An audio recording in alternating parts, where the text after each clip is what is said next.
distance indicator, which tells you how far you are behind the car in front of you. It also gives the parents a report card when the child comes back, showing them exactly how they drove.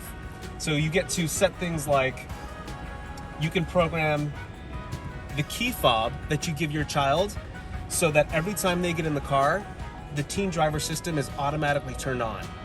When you turn on Teen Driver, it does all the monitoring that you will then see when they come back, but it also makes sure that all the active safety features are turned on, because sometimes you can turn them off manually, but this overrides to have a conversation with their child about how they're doing.